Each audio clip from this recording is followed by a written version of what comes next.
참 예수님, 한 주일 동안 잘 지내셨습니까? 오늘도 그 서유기 강의를 시작하겠습니다. 시작하기 전에 먼저 이 시작 기도로 주님의 기도 바치겠습니다. 성부와 성자와 성령의 이름으로 하늘에 계신 우리 아버지, 아버지의 이름이 거룩히 빛나시며 아버지의 나라가 오시며 아버지의 뜻이 하늘에서와 같이 땅에서도 이루어지소서. 오늘 저희에게 일용할 양식을 주시고 저희에게 잘못한 일을 저희가 용서하오니 저희 죄를 용서하시고 저희를 유혹에 빠지지 않게 하시고 악에서 구하소서. 아멘. 성부와 성자와 성령의 이름으로. 우리가 지난주 접할계에 대해서 공부를 했습니다. 그래서 접할계를 왜 순서상으로 먼저 배치를 했느냐에 대한 그런 이야기를 했었습니다. 그래서 우리 사람과 가장 본능적인 측면에서 가장 닮았다. 그래서 먼저 접할계를 공부를 했었고요. 오늘은 그래도 서유기 그러면 제일 먼저 떠오르는 인물 누굽니까? 맞습니다. 그래서 이 손오공 그리고 이 이야기의 가장 또 중심 인물인 삼장법사 이 두 인물에 대해서 공부를 해 보도록 하겠습니다. 이 제3강은 회개의 과정이라고 나름대로 이제 제목을 붙여봤습니다. 왜 그런가 하면 지난주에 이제 어떤 그 접할계가 우리에게 주는 신앙적 어떤 메시지는 원죄의 어떤 결과, 그래서 우리들에게 사욕이란 것이 있다. 그래서 죄로 기울려는 어떤 그런 경향들이 있었다. 거기에 이제 관련된 것이 뭐 탐식, 뭐 아니면 음욕, 아니면 나태함 등등 그런 게 있었죠. 또 뭐 질투도 있었고요. 그렇다면 이러한 어떤 본능들을 그러면 우리는 결국은 하느님께로 나아가는 그런 과정을 우리가 신자이기 때문에 신앙을 통해서 또 믿음을 통해서 하느님께 나아가야 되는데 이제 중요한 것은 회개라는 것이죠. 그래서 주제를 회개의 과정으로 이렇게 손오공에 대해서 제목을 한번 붙여봤습니다. 보시면 되겠지만 손오공 이름에 변천사라고 있습니다. 그래서 각각의 어떤 그 이름들이 다르게 표현이 됩니다. 우리는 그냥 서유기 그러면 손오공 그 하나의 이름만 좀 생각해 볼 수밖에 없는데 실제로는 그 이름들이 조금씩 변화가 있습니다. 말하자면 손오공은 돌에서 태어납니다. 그래서 돌원숭이라고 이제 그렇게 이야기를 할 수 있고요. 그 다음에 태어난 후에는 그 화과산이라는 곳에서 이제 원숭이들하고 생활을 하죠. 그래서 거기에서 왕이 됩니다. 미후왕, 그래서 아름다운 원숭이, 뭐 대왕이라고 할까요? 뭐 그렇게 이름을 붙일 수 있습니다. 그리고 이제 수보리 조사를 만나게 되고 손오공이라는 이름을 부여받게 됩니다. 그리고 이 손오공이 조금 교만해서 하늘나라에 가서 어떤 직책, 우리로 치면은 뭐랄까요? 어떤 신분상의 이 어떤 순서 안에서 보면 무언가 자기도 이 벼슬을 받고 싶어요. 그래서 부여받은 벼슬이 바로 필마온. 그리고 나서 이 필마온의 정체를 알게 됩니다. 그래서 최말단이란 것이죠. 그래서 화가 나서 하늘을 막 이렇게 소란스럽게 천궁을 어지럽히는 그런 어떤 이야기들이 나오는데 그때 이제 제천대성. 그리고 나서 이 손행자라는 이름을 다시 또 부여받게 되고 마지막에는 투전승불. 삼장법사와 똑같이 이제 성불하는 거죠. 그래서 투전승불이라고 그렇게 이름을 붙일 수 있습니다. 하나하나씩 살펴보겠습니다. 손오공은 돌에서 탄생합니다. 조금 우리하고 이렇게 우리가 좀 이해하기는 어렵지만 서유기는 이렇게 표현합니다. 그 산 꼭대기에는 신령한 돌이 하나 있었는데 높이는 3장, 6자, 5치이고 둘레는 2장, 넉 자였어요. 3장, 6자, 5치라는 높이는 하늘 둘레를 나누는 360 35도의 수를 따른 것이요. 뭐 좀 이렇게 감이 잡히지 않는데 쉽게 이야기하면 그 신령한 돌의 높이가 요즘 치면 대략 그 아파트 4층 높이 정도. 예, 그렇게 생각하시면 돼요. 굉장히 크지요. 예, 높습니다. 하늘 둘레를 나누는 365도의 수를 따랐고 두 장 넉자의 높이는 음력에 포함된 24개 절기의 수를 따른 것이지요. 그 돌 위에는 9개의 작은 구멍과 우리 그 사람의 어떤 그 눈, 귀, 코, 뭐 등등 계산을 해보면 이 사람에게도 이제 9개의 구멍이 있다는 것이죠. 예, 그런 것을 또 의미합니다. 8개의 큰 구멍이 있었는데 이것은 908개의 수에 따른 것이지요. 그 주위에는 그늘을 드리워 줄 만한 나무는 없었지만 사방으로 선성한 지초와 난초가 붙어서 자라고 있었어요. 이 바위는 하늘과 땅이 열린 이래로 항상 하늘의 참된 기운과 땅의 빼어난 기운 그리고 해와 달의 정화를 받아들였지요. 그런데 오랫동안 그런 것들에 감흥하다 보니 마침내 신령하게 통하는 마음이 생겨나서 안으로 신선의 태를 키우게 되었어요. 그러던 어느 날 돌이 쪼개지면서 돌알 하나를 낳았는데 이제 이렇게 서유기 1회는 전하고 있습니다. 근데 재밌는 것은 우리 그 네발 짐승과 같이 어미의 태반을 통해 태어나는 것을 태생이라고 합니다. 그리고 동물의 알이 어미의 몸 밖으로 나와서 깨어 자라는 일을 난생이라고 하죠. 근데 손오공은 재밌게도 태생과 난생 사이에서 이렇게 탄생하게 됩니다. 그러니까 신령스럽습니다. 조금 뭐랄까요? 우리와는 닮아 있으면서 또 우리와는 전혀 다르고, 예, 동물과 그 알에서 나오는 어떤 그런 습성을 갖고 있지만 또 다르고, 결국 이러한 손오공의 특징이, 예, 하늘과 땅 그리고 지하를 왔다 갔다 하는 어떤 그런, 예, 특징을 가지고 있다는 것이죠. 그러니까 탄생부터, 예, 굉장히 뭐랄까요, 손오공이 어떤 인물이 될 것인가에 대해서 조금씩 알려주는 것 같아요. 아무튼 이 그 천지 1월의 기운을 머금은 화가산 바위가 어느 날 벼락을 맞고 쪼개집니다. 그러면서 돌 원숭이 하나가 탄생합니다.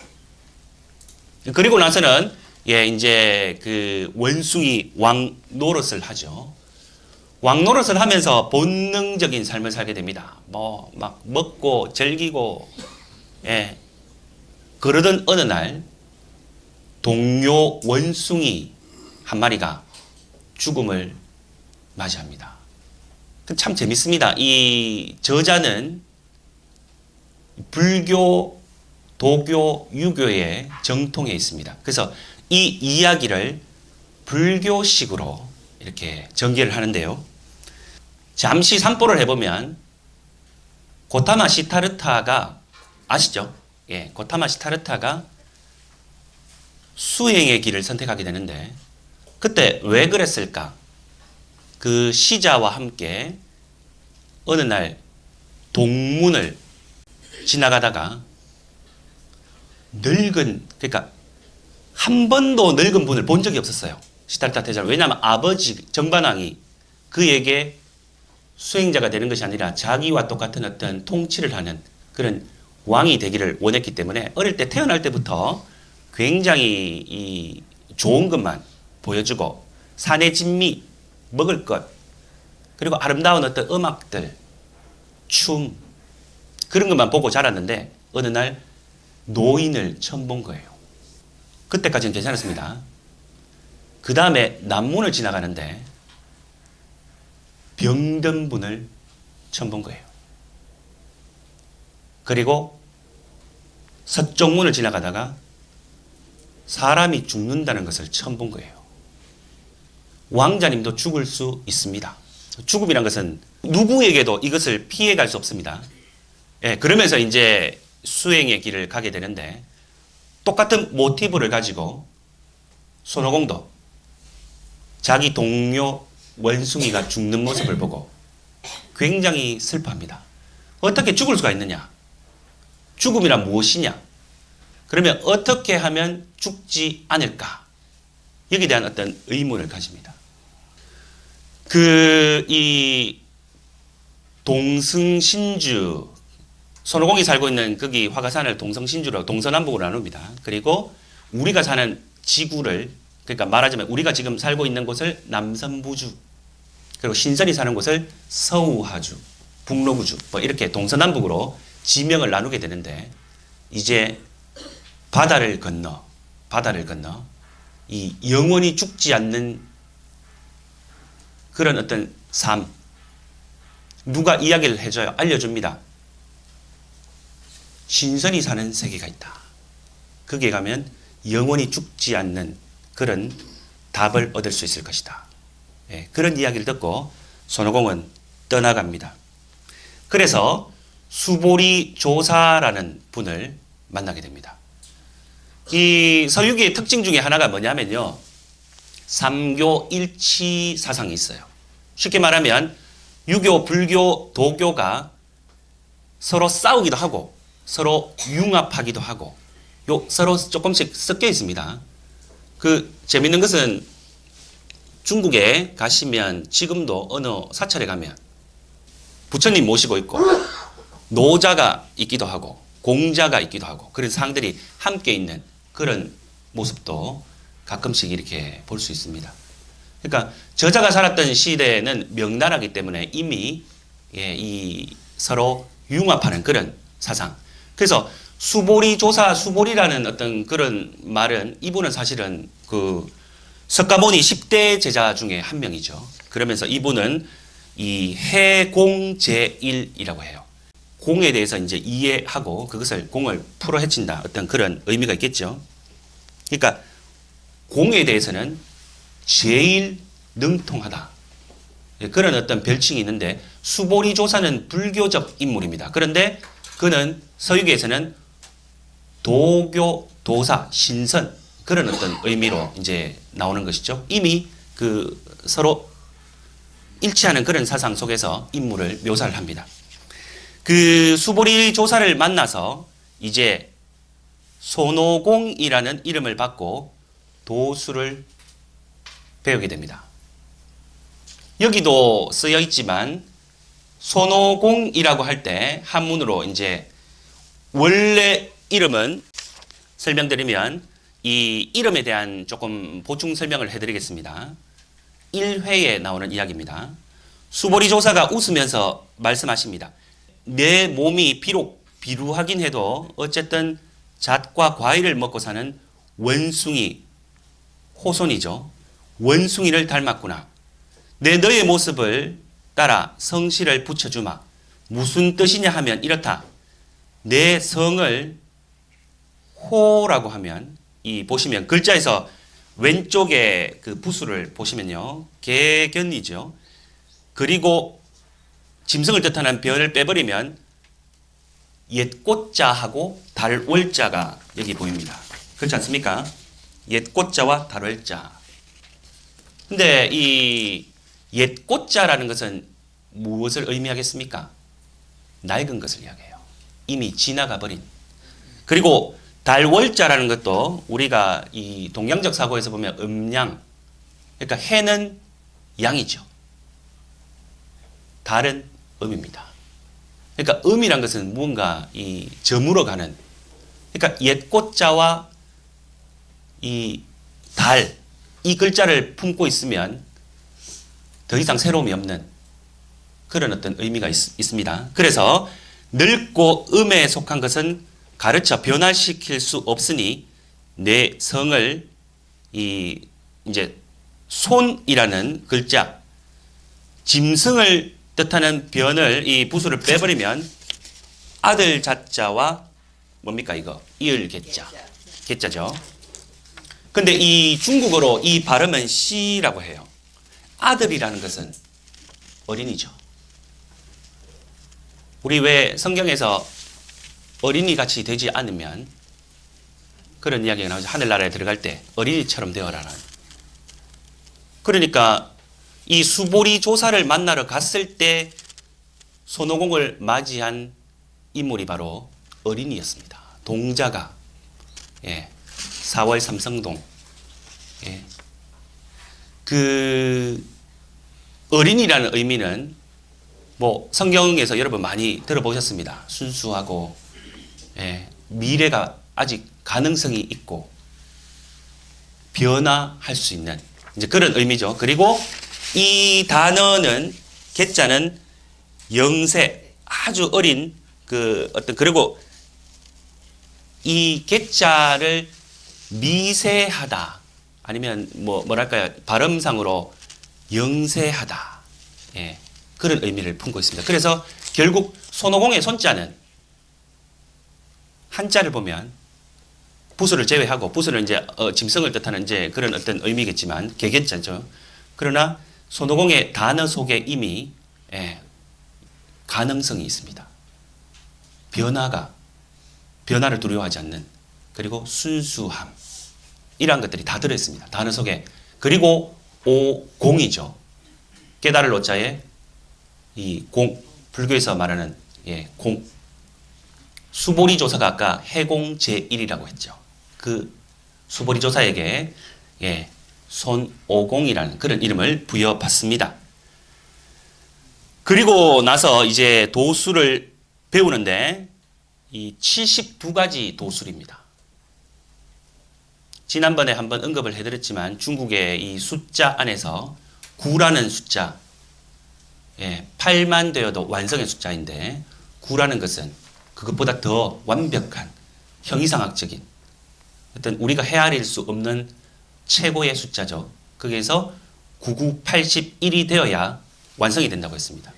서유기에 나오는 어려움 그 난은 81난입니다. 이 81난을 다 통과해야 성불할 수 있습니다. 부처가 될 수 있습니다. 완성이 됩니다. 손오공은 하나가 모자라죠. 왜냐하면 아직까지 배워야 될 게 있습니다. 깨달아야 될 것이 있죠.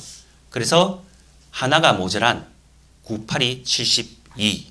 그래서 72가지 도수를 익혔죠. 가령 72가지를 다 언급할 수는 없습니다. 과연 어떤 게 있느냐. 몇 가지만 간단하게 살펴보면 이런 도술이 있어요. 담산이라고 해서 산을 짊어지는 엄청나죠. 산을. 그리고 금수라고 해서 물이 흐르지 않게 하고요. 그 다음에 차풍 그래서 바람을 빌립니다. 손오공이 타고 다니는 것이 건두운 그러죠. 그렇지 않습니까? 건자는 힘줄 건자고 두는 말두자고 우는 구름 운. 말하자면 이렇게 곤두박질 치는 걸 이야기해요. 한 바퀴 싹 제주를 부리면서 곤두박질 탁 치면 구름을 타고 날아간다는 거죠. 그런 어떤 의미인데 이 주먹을 꽉 잡고 또 손가락으로 이렇게 진언을 외웁니다. 구결이라고 해서 결을 구부려 가지고 결을 맺고 그래서 이제 진언을 암송하면서 몸을 한 바퀴 탁 돌리면 제주 부리면 구름을 타는 그런 제주 한번 넘을 때마다 10만 8천리를 날아갈 수 있다고 해요. 그 다음에 포무 그래서 안개를 퍼뜨리는 그런 도술이 있습니다. 그리고 기청 원활한 바가 이루어지기를 기원해서 바람이죠. 또 그 다음에 도우라고 해서 이 어떤 우리 기우제 그러지 않습니까? 비를 내리는 물론 이제 혼자 힘으로는 되지 않습니다. 하늘에 계시는 분들한테 도움을 청하기도 합니다. 그리고 좌화 그래서 앉아서 불을 내뿜기도 한다고 하고 입수 물속으로 들어가고 어밀 해를 가려 어둡게 하고 어풍 바람을 막고 또 자석 그래서 돌을 삶는 거, 막 굽는 거 그리고 불을 내뿜는 거 칼을 삼기는 거 병속으로 들어가고 정신이 형체를 벗어나 자유로이 그리고 굉장히 많은 손오공들이 또 나오죠. 제자리에서 꼼짝하지 않기도 하고 무리를 지나가기도 하고 시의 신장도 그래서 육신은 그냥 두고 혼만 빠져나가기도 하고 엄청난 경지에 이릅니다. 하나가 모자랍니다. 그래서 이렇게 우리 사람은 시공을 초월할 수 없지만 손오공은 앞서 말씀드린 바와 같이 천상계와 지상계 모두를 넘나듭니다. 그러니까 이것을 그냥 그렇지 이렇게 해석한다기보다는 어떤 정신적인 것으로 우리가 본다면 고정된 어떤 틀, 상식 이것을 완전히 깨어버린다는 그런 의미가 있겠죠. 예. 그리고 나서 이제 용궁으로 가서 자신의 어떤 그 무기, 여의봉, 자기가 원하는 대로 커졌다가 작아졌다가 원래 이 바다에 용궁에 있었던 그 떠받치는 그런 기둥이었는데 이제 무기를 예, 얻게 되고 그리고 나서 저승으로 내려가서 자신이 그 어떤 부하 원숭이들과 함께 6의 형제 이름을 생사부에서 지워버림으로써 불로 불사 죽지 않는 그런 어떤 불로 불사에 이르게 됩니다. 아무튼 이 손오공이 이제 그렇게 하고 이 하늘에 와서 뭐랄까요 막 난동을 부립니다. 난동을 부리니까 도저히 안 돼서 이제 손오공을 좀 얌전하게 만들자라는 의미에서 필마온이라는 직책을 주게 됩니다. 근데 이 직책 이름만 번지를 하지 사실은 최하인 마국간직이라고 말할 수 있습니다. 말을 치고 말을 돌보고 그런 그것을 알게 되고 완전히 이제 화가 났지요. 그리고 나서 스스로를 제천대성이라는 관직 결국 그것을 이제 받게 되고 그리고 나서 여러 사건들이 일어납니다. 뭐 엄청납니다. 그렇게 속된 말로 좀 까불다가 이제 석가열애에게 우리 잘 알고 있지 않습니까? 5손가락. 결국 손오공은 이 손가락을 벗어나지 못합니다. 부처님. 그렇게 되어서 오행산에 갇히게 됩니다. 세월이 흘러서 삼장법사와 유백흠이란 어떤 사람이 나오는데요. 유백흠 일행은 이 세월이 굉장히 많이 흘렀습니다. 손오공은 이제 봉인에 갇혀 있죠. 그렇게 있다가 산 꼭대기에 막 상스러운 기운이 막 이렇게 연기를 품고 막 뭔가 이렇게 막 상스러운 기운이 맴돌고 있고 이제 그런 어떤 분위기 속에서 큰 돌에 이제 부적이 있다는 걸 알죠. 그래서 손오공하고 이제 대화를 하게 되고 그래서 그 부적을 떼고 나니 손오공은 드디어 세상으로 나오게 됩니다. 예. 그래서 삼장법사는 손오공의 모습이 마치 어린 행각승, 그러니까 말하자면 여기저기 떠돌아다니는 그런 어떤 이 수행하는 승려와 비슷하게 닮았다고 해서 이름을 또 행자, 손행자라고 부릅니다. 물론 이제 이야기 속에는 행자, 손행자라고도 표현되기도 하고 원래 갖고 있던 손오공도 표현이 됩니다. 그리고 나서 이제 취경단에 합류해서 삼장법사와 다른 제자들과 함께 요괴를 맞아 싸우게 됩니다. 그런 이야기입니다. 그러면서 손오공은 본능에서부터 조금씩 변해갑니다. 우리가 회개라고 할 때 메타노이아라고 하지요. 궤도 수정이라고 말할 수 있습니다. 원래 자기가 가고 있던 길에서 완전히 다른 길로 철도가 있다면 이 철길의 그 어떤 레일이 이제 완전히 달라지는 그죠? 방향을 바꾸는 그것을 이제 회개라고 말할 수 있는데 죄스런 생활 태도에서 탈피해서 하느님께 귀의하는 일 이걸 뭐 회개라고 말할 수 있습니다. 그래서 구약 성경에서는 길을 바꾸다, 돌아오다를 뜻하는 그 히브리 동사를 사용합니다. 그러면서 악을 피하고 하느님께 향하는 행위, 즉 생활 방식을 완전히 바꾸어서 생활 전체에 새로운 방향을 설정하는 행위를 회개라고 했고요. 신약 성경에서는요. 하느님께 귀의하여 실제 생활을 개선하는 것, 그것을 의미하는 단어들이 있습니다. 그리고 내적 방향 전환을 나타내는 메타노에오를 나란히 이제 앞에 거는 에피스트레포라고 해요. 그것을 이제 사용하는데 우리는 흔히 메타노이아 뭐 이렇게 표현을 합니다.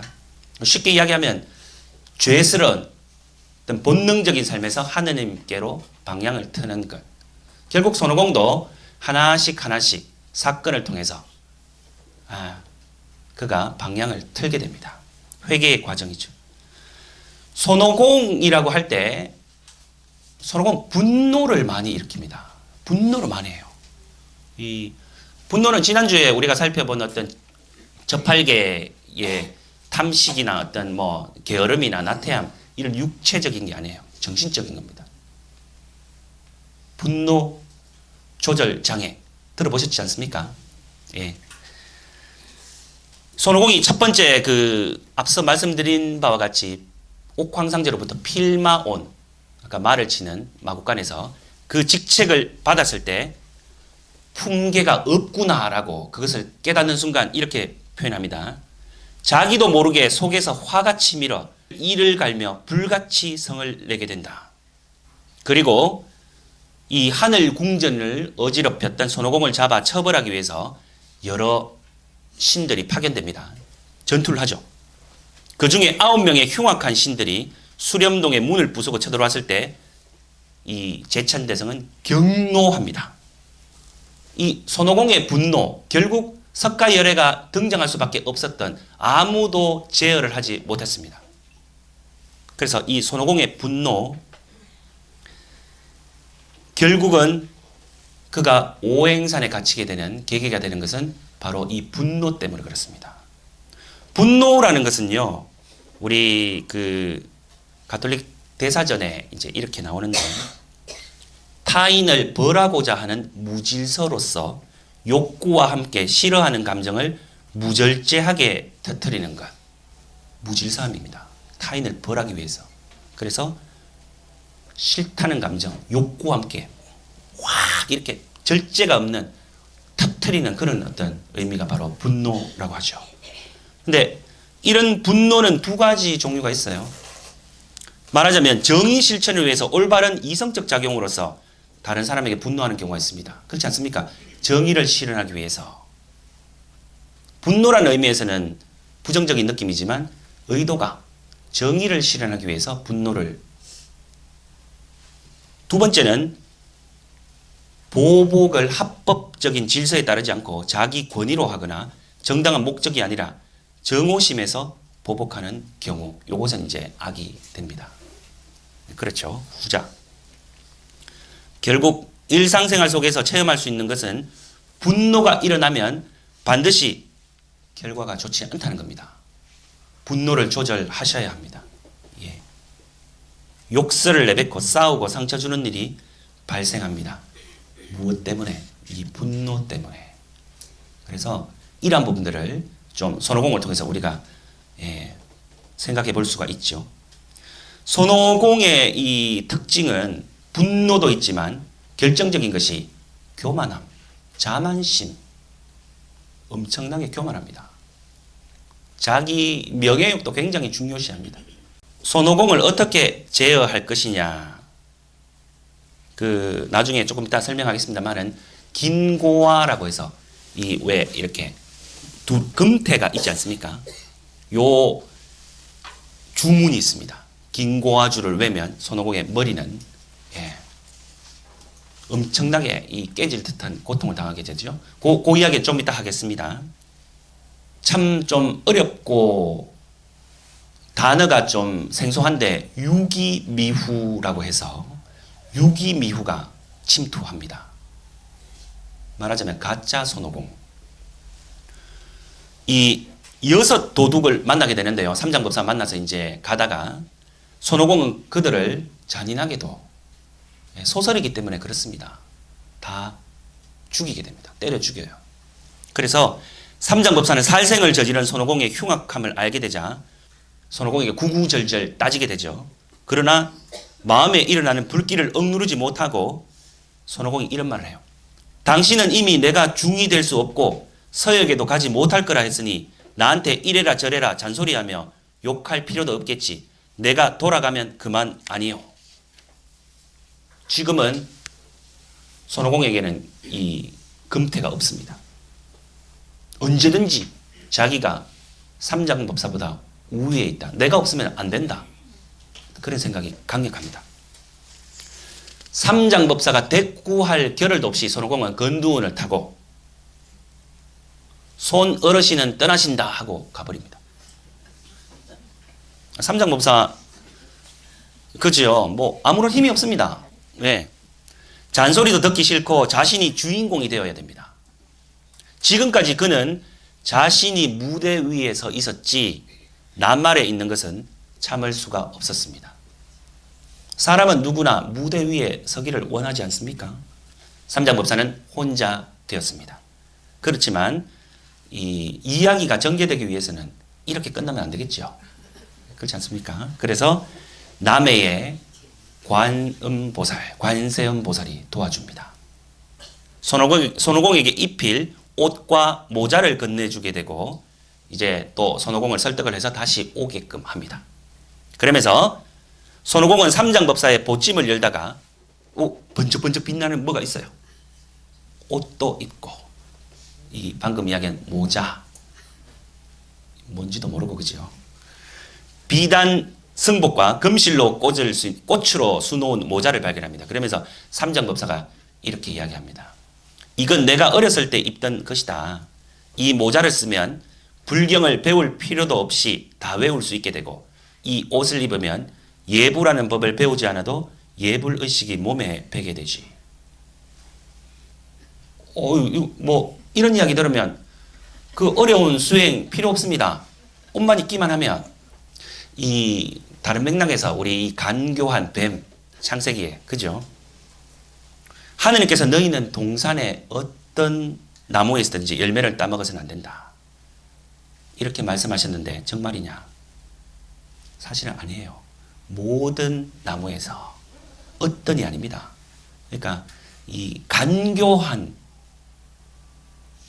뱀 너희는 결코 죽지 않는다. 그것을 먹는 날 너희 눈이 열려 하늘처럼 되어서 선과 악을 알게 될 줄을 하느님께서 아시고 그렇게 말씀하신 것이다. 그러고 여자가 쳐다보니 그 열매는 먹음직하고 그 나무 열매는 먹음직하고 소담스러워 보였다라고 창세기가 전하고 있습니다. 뭐 같은 모티브는 아닙니다만은 맥락은 아닙니다만은 손오공이 그 이야기를 삼장법사에게 들으면서 탐나기 시작합니다. 그러면서 옷과 모자를 쓰면 단번에 불경을 외울 수 있고 예부를 의식이 몸에 배이게 된다. 이 말을 듣고 이렇게 이야기합니다. 훌륭하신 사부님, 아까하고 달라요. 이것들을 제게 주세요. 세상에 노력 없이 되는 일이 있습니까, 여러분? 공짜로 없습니다. 근데 손오공은 단 한 번만에 삼장법사와 같이 되고자 하는 교만함이 있습니다. 그 마음 때문에 이제 비명을 지를 수밖에 없는 그런 운명을 맞이합니다. 삼장법사가 긴고와 주문 그것을 외우면 이 모자의 금태가 머리를 꽉 조입니다. 그리고 벗겨지지도 않고 끊어지지도 않은 채 이미 머릿속에 뿌리를 내려버립니다. 그것을 쓰는 순간 풀지 못합니다. 삼장법사도 못 풀어줍니다.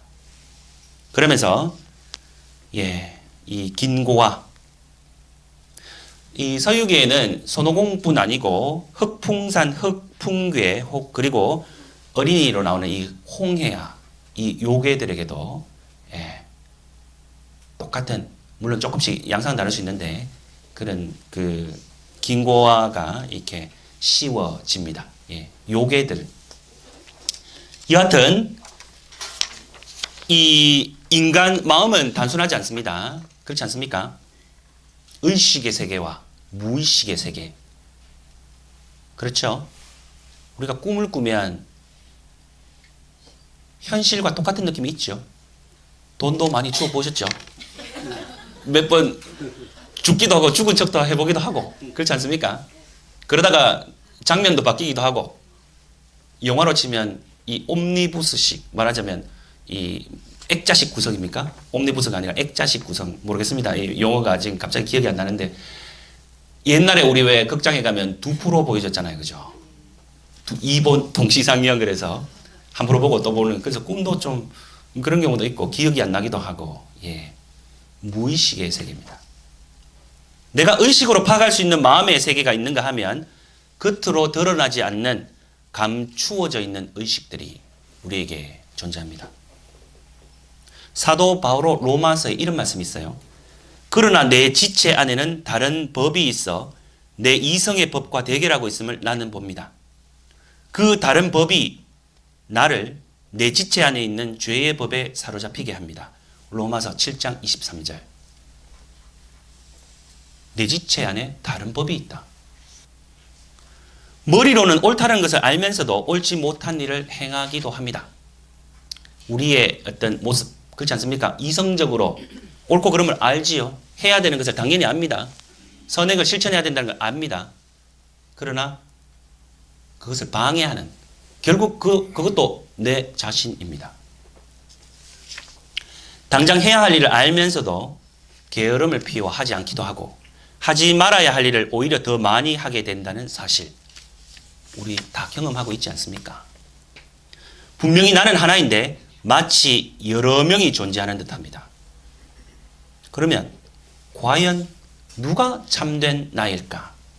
내 안에 실로 다른 존재가, 다른 자아가 존재하고 있을까? 이 독수도성의 아버지라고 불리는 안토니오 성인 있지 않습니까? 이런 말을 합니다. 악령은 처음부터 아담과 하와에게도 그렇게 했다. 죄는 항상 속임수, 사물에 대한 그릇된 환시, 실제의 왜곡이 낳은 열매다. 예, 이런 표현을 합니다. 사물을 바라볼 때 그릇된 환시로 인해서 실제가 왜곡되어 보이는 경우가 있습니다.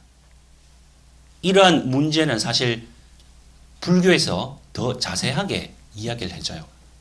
우리는 하루에도 여러 번 실수를 하기도 합니다. 제가 다른 강의를 할 때도 한 번씩 예를 드는데, 길 가다가 뱀이 한 마리 있어서 아유 놀라죠. 근데 그 자세히 보니까 가늘고 기다란 어떤 길거리 길바닥에 떨어져 있는데 나뭇가지였습니다. 근데 우리는 내가 뱀이라고 생각하는 어떤 영상, 그렇게 생각하는 어떤 마음이 딱 사물을 보는 순간 뱀이라고 착각한 것이죠. 근데 자세히 보면 뱀이 아니고 그냥 나뭇가지일 뿐입니다. 굉장히 단적인 간단한 예이지만 살아가다 보면 우리가 어떤 실제를 왜곡하는 그런 경우가 굉장히 많이 있고 많이 체험을 합니다. 이 서유기 56회에서 58회에 걸친 이야기는, 그러니까 56, 57, 58, 3회라는 것은 굉장히 내용이 깊습니다. 유기미우라는 사건인데, 앞서 말씀드린 바와 같이 가짜 손오공이 등장한다는 것이죠. 인간 마음과 관련된 그런 사건입니다.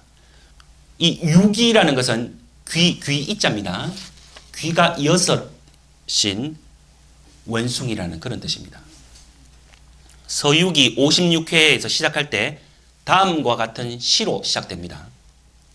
마음에 헛된 사물 없음을 일컬어 말다하니 정멸의 경지인지라 한가닥 사념도 생겨나지 않는구나. 마음은 날뛰지 않게 잘 가두어 두어야 하고 정신은 발끈하지 않도록 삼가라. 육적을 없애고 삼성을 깨달으면 온갖 인연이 스스로 분명히 드러날 것이며 색상을 영원히 없애면 신선의 세계로 들어갈 것이니 서방 극락의 즐거움을 편안히 누리리라. 제가 조금 전에 손오공의 분노를 이야기하면서 6 도적들이 나타나서 그들을 때려 죽였다고 이야기했지 않습니까? 그 6 도적의 이름이 있습니다. 안간이, 이청노, 비후애, 설상사, 의견욕, 신본우. 여러분, 안, 눈한자입니다. 이청노, 이, 귀자입니다. 비, 코입니다. 코비자. 설, 혀입니다. 의, 의식. 그리고 신, 우리의 몸. 바로 5 감각기관과 우리 육체, 의식. 그러니까 제가 지금 여러분들을 보고 있습니다. 앞에 사물들을 보고 있습니다. 눈으로 봅니다. 불을 꺼버리면 안 보입니다. 눈으로 보면서 사실은 빛에 의해서 우리 눈에 비치는 어떤 상, 그리고 이것이 책상이다, 이것이 글상이다 라고 의식을 해야 하나로 보이는 거예요. 의식하지 않으면 이것이 앞에 있는 사물은 그냥 있을 뿐입니다. 듣는 것도 마찬가지죠. 맛보는 것. 그러니까 결국은 이 6 도적을 때려 죽였다는 것은 감각기관. 그러니까 말하자면 감각은 우리를 속인다고 이야기해요. 가장 간단한 예 아닙니까? 플라스크에다가 병에다가 이 젓가락을 넣으면 굴절 현상 일어나죠. 굴절 현상이 이렇게 굽어 보이는데 실제로 보일 때 굽어 보인다고 해서 굽어 있는 것입니까? 아니죠. 우리 감각은 그렇게 세상을 왜곡할 수 있다는 거예요. 올바로 보지 않으면 그렇습니다. 그래서 6 도적을 때려 죽였다는 것은 사실은 긍정적인 의미입니다. 우리의 어떤 감각 기관들에 매이지 않는다. 무의식의 세계가 있다. 이제 그런 어떤 의미로도 받아들일 수 있습니다. 눈으로 보면 기뻐하고 귀로 들으면 화를 내고 코로 맡으면 애착하고 혀로 맛을 보면 생각하게 되고 의식은 보면 탐내고 몸은 본래 근심한다는 뜻이 이들의 이름입니다. 의미가 대단히 깊지요. 손오공은 이들을 향해 이런 말로 외칩니다. 이런 말을 합니다. 원래는 6 좀도둑이었구나. 그러나 너는 출가한 내가 너의 주인공이란 것을 알지 못하고 전도되어 와서 나의 길을 막는구나. 예, 굉장히 심오한 뜻입니다. 그러니까 본래 청정한 내가 있다는 것이죠.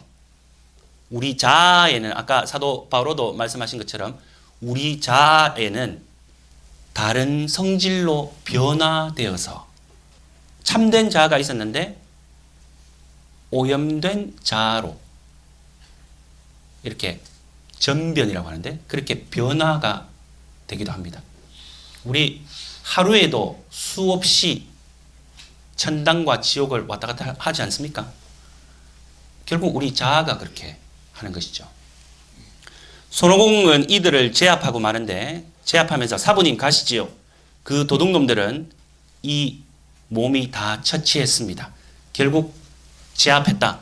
청정함에 이르렀다는 그런 의미로도 해석해 볼 수 있습니다. 이때만 해도 청정했습니다. 손오공은 마음이 거치니 수련이 익지 않고 정신이 안정되지 않으니 도가 이루어지기 어렵다라는 그런 이야기를 6권에서 이제 이야기를 하게 되는데요. 청정했던 손오공에게 유기미후가 침투하기 시작합니다. 방금 읽어드린 부분, 마음이 거치니 수련이 익지 않고 정신이 안정되지 않으니 도가 이루어지기 어렵다. 이제 손오공 안에 또 다른 자아가 발생한다는 거예요. 하나를 깨닫는 거 굉장히 어렵습니다. 오공. 공을 깨달아야 되는데 항상 청정할 수는 없지 않습니까? 그래서 지금 56회 내용에서 손오공이 산적들과 양씨 노인의 아들을 해치는 사건을 다루는데요. 손오공은 사람을 해치지 말고 그냥 겁줘서 쫓아 보내기만 해라는 삼장법사의 말을 어깁니다. 왜? 손오공에서는 마음에 거친 반응이 일어났기 때문입니다. 삼장법사는 당연하죠. 사람의 생명을 존중해라. 죽이지 말고 혼만 내라. 근데 손오공은 이미 마음속에 거친 반응이 일어나고 삼장법사의 말이 들리지 않습니다. 삼장법사는 손오공에게 호통을 치면서 결정적인 말을 하게 됩니다. 또 얼마나 많은 생명들을 해쳐 천지간의 조화로운 기운을 해쳤느냐 말이냐. 몇 번이나 타일러도 넌 전혀 선한 마음이 생겨나지 않으니 널 더 어쩐단 말이냐. 어서 가거라. 어서 가. 다시 주문을 외우기 전에. 그리고 나서 손오공은 스스로 떠나게 됩니다. 선한 마음이 생겨나지 않는다는 것은 결국 감각과 의식에 의해 올바로 판단하지 못하기 때문에 발생하게 됩니다. 교만이란 것. 우리가 하느님께서 첫 근원이라는 사실을 무언중에 부인함으로써 첫 번째 무질서라고 합니다. 이 교만함 때문에요. 우리 7죄종 이야기했지 않습니까? 결국 아담과 하와가 낙원에서 쫓겨나게 된 이유가 교만함 때문이에요. 예수님이 우리에게 보여주신 것은 겸손함입니다. 교만함을 물리칠 수 있는 것은 겸손함입니다. 교만의 첫 모습은 무엇보다 먼저 무언중에 자신이 모든 것의 근원인 것처럼 스스로 착각한다는 사실이다. 악령은 처음부터 아담과 하와에게도 그렇게 했다. 아까 말씀드렸죠. 속임수, 사물에 대한 그릇된 환시, 실제 왜곡이 낳은 열매. 조금 전에 말씀드렸습니다. 창세기 말씀을 다시 한번 강조할게요. 너희가 그것을 먹는 날 너희 눈이 열려 하느님처럼 되어서, 하느님처럼 되고 싶은 거예요. 교만함. 눈이 열려서. 한계성을 지닌 인간이 하느님처럼 될 수 있다는 착각. 이것이 바로 교만함입니다. 교만은 분수에 넘치는 영화를 바라는 것으로 말할 수 있는데요. 실마리를 크게 네 가지로 또 나눌 수 있습니다. 선이 자기로부터 나온다고 생각하여 그것을 하느님께 돌리지 않는 것. 자기중심이죠. 선이 하느님으로부터 나오는 것임을 알고 있으면서도 자신의 공적으로 돌리는 것. 알고 있으면서도 하느님께 영광을 드리지 않아요. 가지고 있지 않는 것을 자랑하는 것.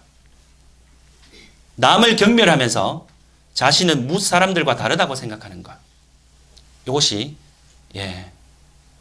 교만의 실마리라고 크게 우리가 한번 나눠볼 수 있습니다. 신앙심은 부르심에 대한 응답입니다.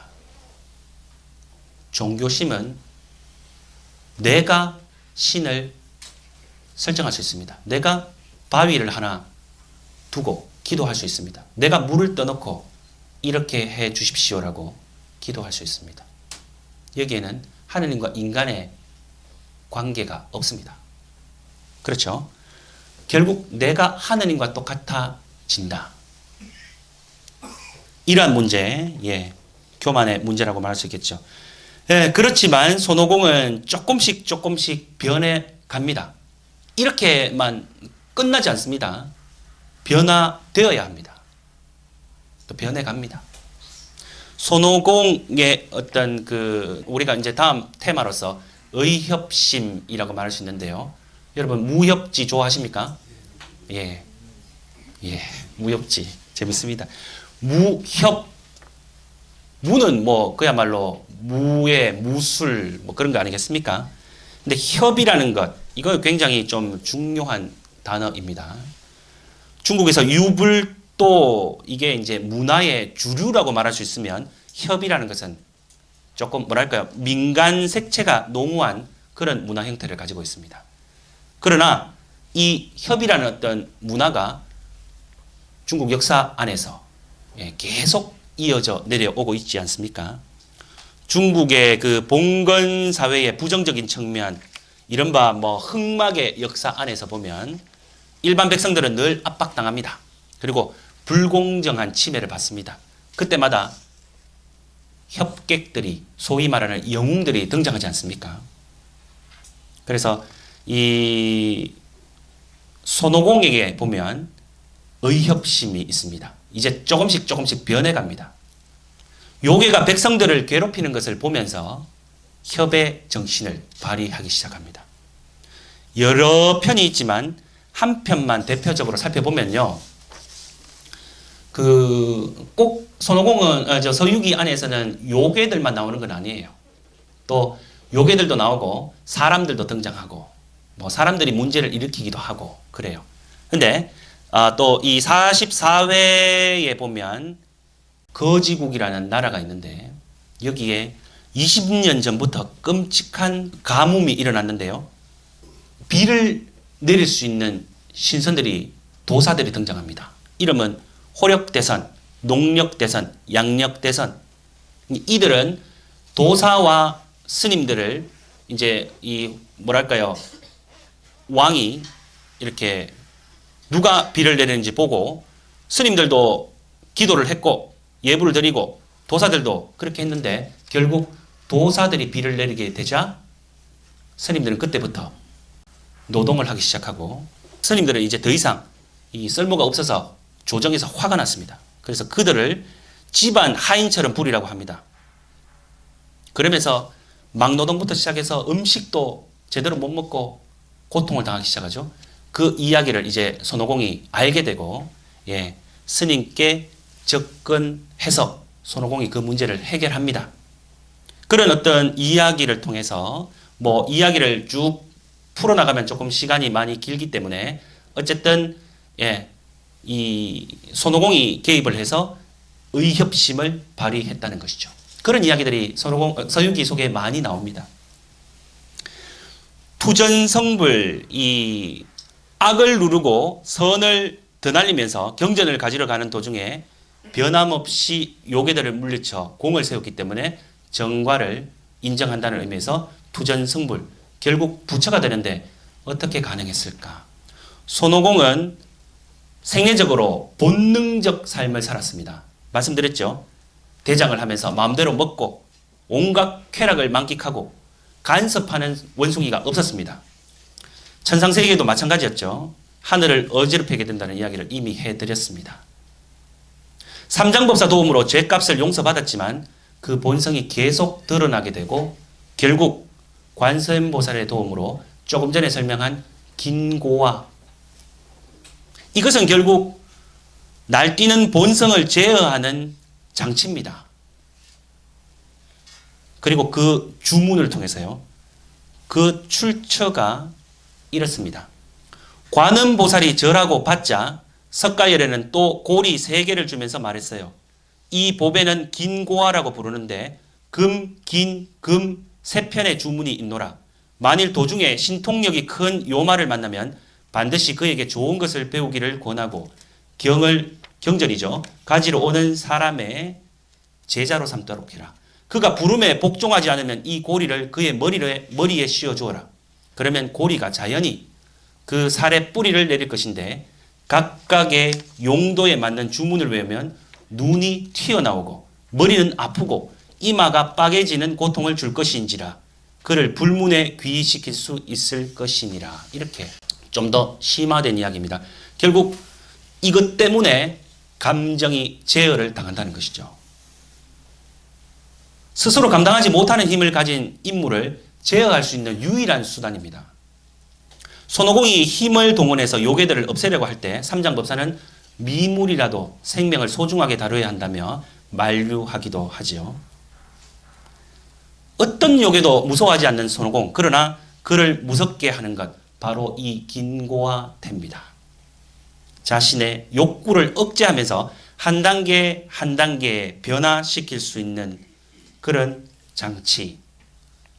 우리 신앙인들은 우리들에게 과연 우리 욕구를 억제하면서 죄에서 벗어나게끔 도와주는 것이 어떤 게 있는지 좀 성찰해 볼 필요가 있습니다.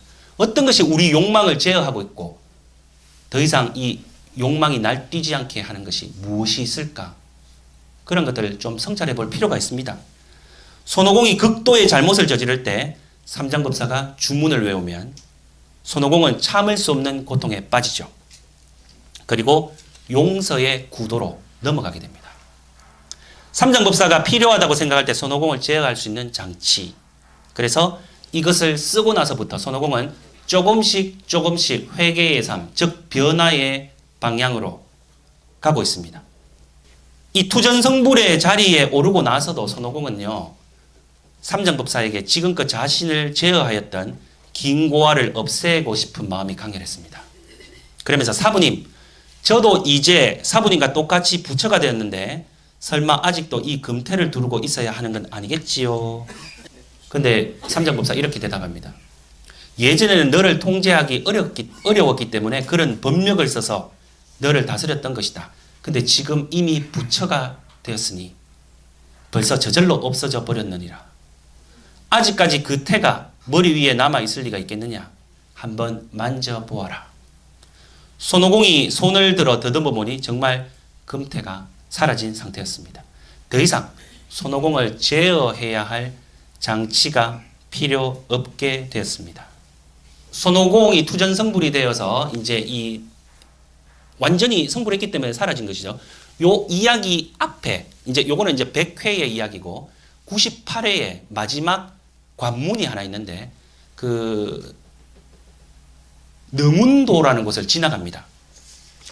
능은 초월한다는 뜻이고 우는 구름 운자인데 어떤 이 세상의 어떤 모든 법, 제법의 어떤 모습이라고 이야기할 수 있는데 모습을 떠나는 것이 필요한데요. 마지막에 가면 이렇게 외나무 다리가 하나 있어요. 이걸 건너가야 됩니다. 삼장법사 일행, 손오공, 저팔계, 사오정 전부 다. 근데 굉장히 미끄러워요. 못 건너갑니다. 근데 저팔계가 당황하면서 이런 이야기를 하죠. 이 길을 어떻게 간다는 말씀이요. 강폭도 넓고 물결도 센 데다가 달랑 외나무 다리 하나만 있는데 그나마 가늘고 미끄러우니 어떻게 걸음을 옮길 수 있단 말이에요. 저팔계는 마지막까지 성불을 못합니다. 정단사자가 된다고 했죠. 아직까지 세상의 상에 매여 있습니다. 이 단순한 하나의 표현 속에 외나무 다리를 못 건너가는, 그래서 또 이 사오정은 손가락을 깨물며 말합니다. 어려워요. 너무 어려워. 사오정에 대해서는 우리가 또 살펴보겠습니다. 나중에. 사오정도 건너갈 수 없습니다. 오직 손오공만이 자유자재로 건너갈 수 있습니다. 왜? 이제는 이미 마음의 본체가 이곳저곳으로 나누어져 있지 않다는 것을 암시해 줍니다. 손오공은 완전하고 진실된 자기 자신으로 돌아온 것입니다. 조금 전에 그 유기미우에 대한 설명을 좀 많이 못했는데요. 결국은 손오공 자신의 어떤 자아에서 이 또 다른 가짜, 물론 정체는 또 다른 것이 있었지만, 가짜 손오공이 똑같이 행동을 하는 것입니다. 그때만 해도 이 자아가 분열되어 있다는 것도 상징을 합니다. 그러나 마지막에 와서는 이제 마지막 경지에 이르게 되고, 그렇게 해서 성불하게 되는 그런 과정으로 가게 됩니다. 손오공에 대해서 사실 좀 오늘 시간을 다 할애했는데요. 더 할 말이 많습니다. 그렇지만 우리에게 주어져 있는 이 시간들이 또 있기 때문에 손오공 이야기를 여기서 이제 마치도록 하고요. 삼장법사 사실은 오늘 함께 제시를 했는데 다음 주에 하도록 하겠습니다. 다음 주에 해도 아무런 문제가 없습니다. 왜냐하면 이 용마에 대해서는 조금 내용이 짧습니다. 그래서 삼장법사와 사오정을 좀 많이 시간을 할애해서 그렇게 또 서유기를 살펴보도록 하겠습니다. 시간이 다 된 관계로 오늘 강의는 여기서 마치도록 하겠습니다. 마친 기도 영광송 바치겠습니다. 성부와 성자와 성령의 이름으로 영광이 성부와 성자와 성령께 성부와 성자와 성령의 이름으로 감사합니다.